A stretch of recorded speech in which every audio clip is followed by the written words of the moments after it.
Well, I'm back for round 3. In case you missed part 1 or 2, it's pretty much just 20 minutes of me consistently demonstrating that I am incapable of learning a lesson. Let me warn you though, things are about to change. I begin by actually preparing for my fight with Bianca, and lead with my pre-poisoned girder to one-shot the herdier. I immediately switch to Frillish when Musharna comes in, and we trade Psy Beams and Brines while I heal with Recover and Bianca heals with Hyper Potions. We're clearly not playing with the same rule set. I am eventually able to take it out and switch to Swalot on the Pansage, and am able to just click Sludge until she runs away crying. We move on to Chargestone Cave, where N is waiting for me. How romantic. But he runs away and leaves me alone to venture into the cave by myself. The first trainer battle is with Ace Trainer Jared and his Archon. This thing does unreal damage with acrobatics, and I absolutely would have lost Frillish or Swalot to a crit here, but luckily Togekiss is able to put it to sleep and confuse it for Frillish to come back in and take it out with a couple of Brines. The rest of the trainer battles through the cave are pretty easy, and there are no losses, so I'll skip ahead to my fight with N. I start by poisoning the Boldore and switch to Torterra. I press Earthquake 4 times and it results in 4 KOs. This was incredibly easy, especially compared to my last fight with N. In Mistralton City, I meet Skyla and Cedric and am instructed to move on to Celestial Tower to get Skyla to come down and, go do her job. And while we're on the topic, what's with all these gym leaders leaving their work to go stand atop towers? Are they getting paid to do this? Is this where my tax Pokédollars are going? I don't know. I think we should defund the Gym Leader Association. Like and subscribe if you agree. Before I move on to my fight with Skyla, I'll run through my encounters leading up to this point. In Chargestone Cave, I catch a Sandile that I name El Perro. On Route 7, I catch a Granbull that I name El Dolor. And in Celestial Tower, I catch a Krogunk that I name La Verdad. Now that I've done everything I can to prepare for Skyla, I make my way through her gym and ask her to battle me. I decide to lead Togekiss here and get lucky with a crit on her first Pokemon. When Pheasant comes in though, and I switch to Delcatty after a yawn, while she's sleeping, I can get 2 Charge Beams off, which results in the Unpheasant fainting, as well as +2 special attack on Delcatty. Her last Pokemon is Swanna, and I just click 1 more Charge Beam, and that's the 6th gym. That was hands down the easiest gym battle yet, and my cats are so excited for me that they're hugging in celebration on the couch beside me. With the Jet Badge, I now have access to Twist Mountain.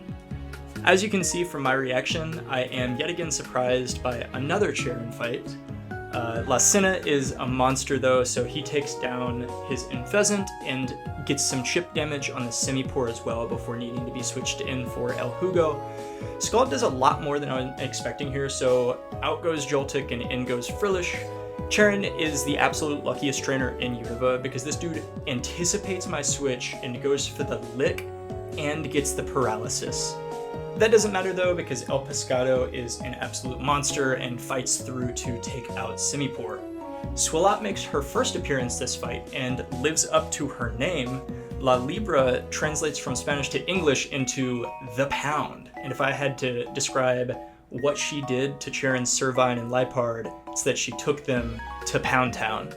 After embarrassing Cheren for the 6th time this game, and myself after making that comment, this old dude jumps from a cliff and somehow doesn't break his legs.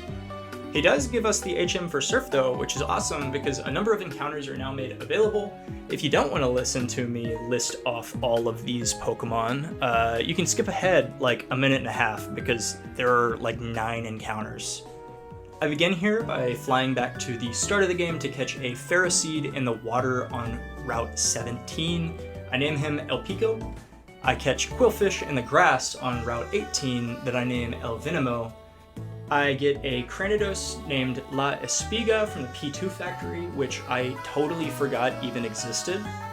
I hatch the egg from the treasure hunter on the Sky Arrow Bridge, which ends up being an Onyx named La Culebra.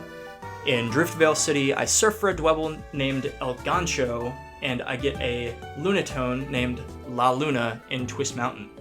A Corpfish named La Ola is my encounter for Icarus City.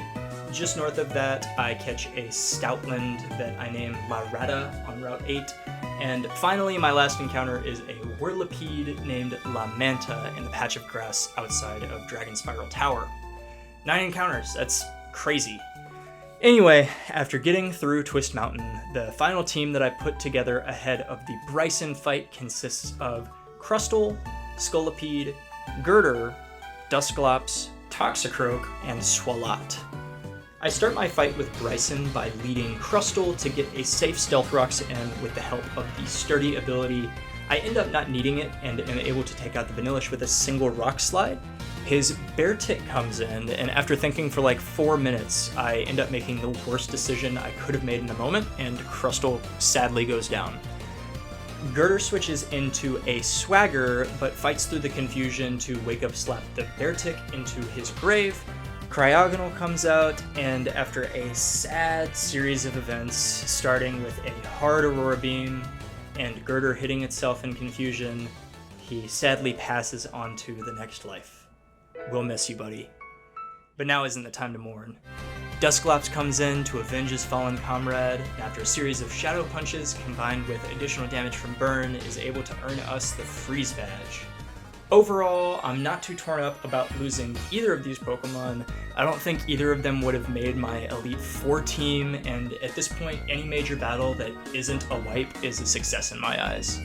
I exit the gym only to get summoned to the Dragon Spiral Tower, but that can wait until part 4. As I release my fallen soldiers back to where they came, I think to myself, maybe Plasma's right. Maybe this destruction of innocence for the sake of entertainment is evil. But I don't really care, I'm all about that content, baby.